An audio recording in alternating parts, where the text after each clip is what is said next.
لباستون آوردم.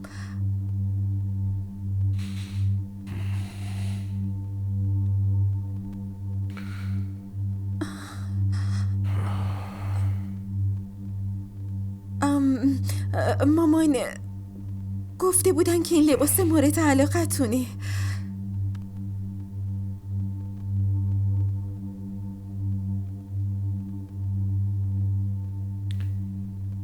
میگم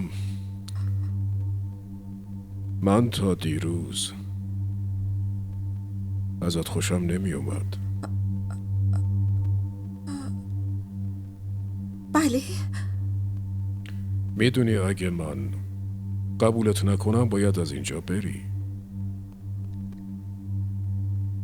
اگه تو میخوای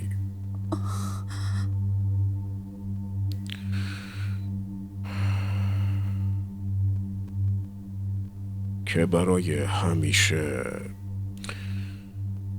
توی این خونه به عنوان همسر وسیم بمونی، باید منو هم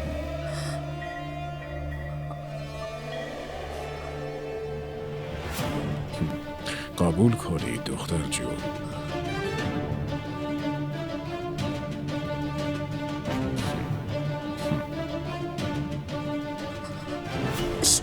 شما دارین چی میگین؟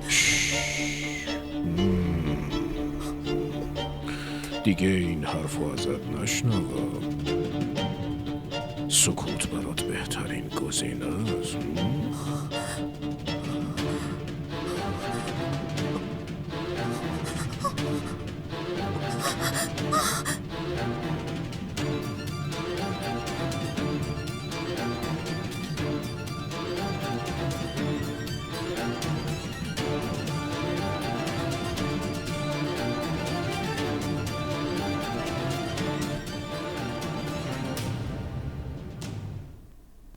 اگه من ازت راضی نباشم باید از اینجا بری. تو باید منو همون طوری که وسیم رو قبول کردی قبول کنی.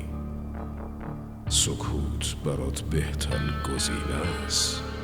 اگه من قبولت نکنم باید از اینجا بری. تو که آبروی ما رو بردی و فرار کردی، اما دوباره اینجا بر نگرد، وگرنه بابات و داداشت تو رو در جا میکشن. آره خدا مهربونه. میبینم. باشه خداحافظ.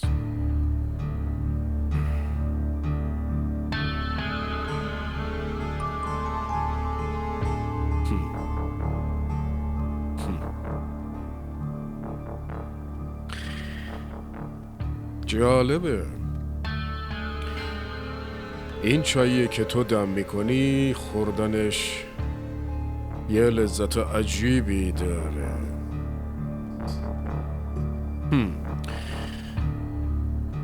وسیمم که امروز رفت. امروزم به حرفت گوش نکرد.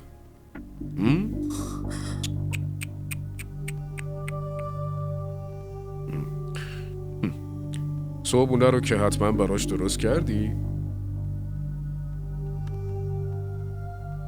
بله. بیار چای رو بیار.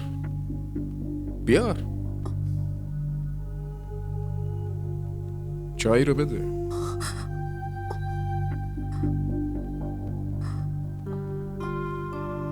بیار عزیزم.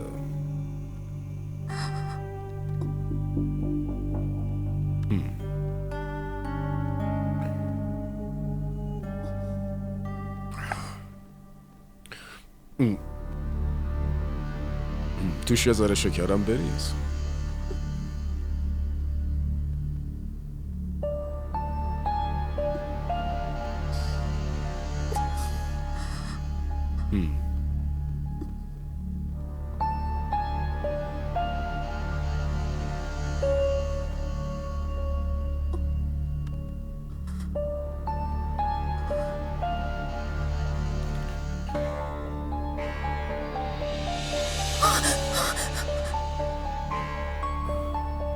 تو چرا ازم میترسی؟ من که آدم خار نیستم.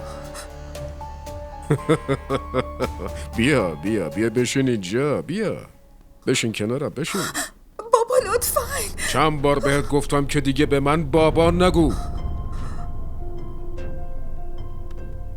من بهت گفته بودم برای اینکه تو این خونه قبولت کنم فقط یک گزینه هست، اونم